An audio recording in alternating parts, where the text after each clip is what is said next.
When you feel like you're really close to failure, it feels like we're just about to turn the corner and to something even bigger. This week on Mark Cuban Presents, we're talking with Stephen Markley from Really Hooked to learn how passion can carry you through a force of nature and how patience really is a virtue.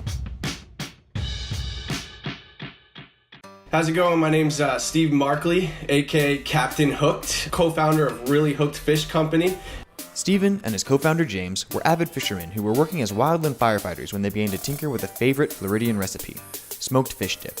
Usually made with a good helping of mayo or cream cheese, the two set out to find a healthier way to make the popular dip. We were tired of the saturated mayo dips, and I sort of did a competitive market analysis on what was out there. There wasn't a whole lot, especially with what we were doing with creating the Greek yogurt base. We're trending towards such a healthier environment, and people are so much more knowledgeable about what they're putting into their bodies. We knew we could lower our calorie count, and we knew we could pack it with protein. They developed a recipe that used a lower calorie Greek yogurt base, and they got the opinions from the most discerning food critics they knew. We ran that through our wifes, and then we ran that through the fire station, and it was about a 90% ratio that actually voted on the Greek yogurt base. Really Hooked found a lot of early success traveling around and selling at local farmers markets, but knew that to scale their company, they would need to do more than sell their dip one jar at a time.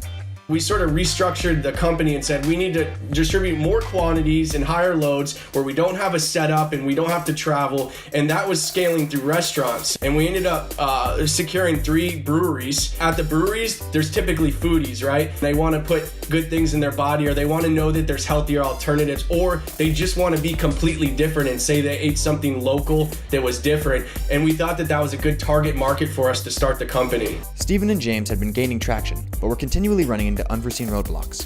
Things like needing special certification to sell smoked fish and trying to balance running the company on the side of their firefighting duties. Then, on top of all of that, they had to battle literal forces of nature.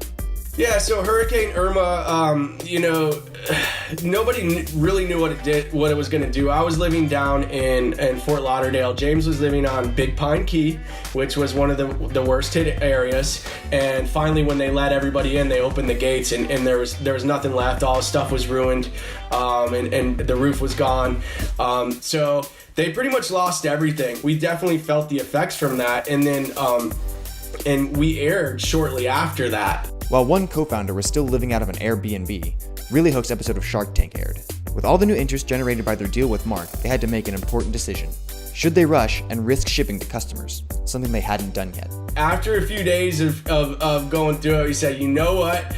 We'd rather have people wait than to piss people off. We said, let's just pull back, we'll collect some data through the website, see what the interest is, and analyze it, and then make the appropriate steps moving forward. We've been very patient and methodical in our thought process, even if it meant missing out on certain things, or the big airing wave and all that. And if you have patience during those times, I think you can thrive. If I look back and I look at all these different paths and things that I thought were just I thought they were failures. These things they created expertise and little flashcards in my brain that sort of make me the business person I am today. I don't think that I would have had the maturity to do what I'm doing in this business without those experiences. The preparation is everything. People have always said, oh, you're such a huge risk taker. I never take risks. Any business I've ever started, I've always felt like I've done my homework, I've done the preparation. This isn't a risk. That's all for this episode. Thanks for watching, and let us know in the comments if there's something you'd like to know more about.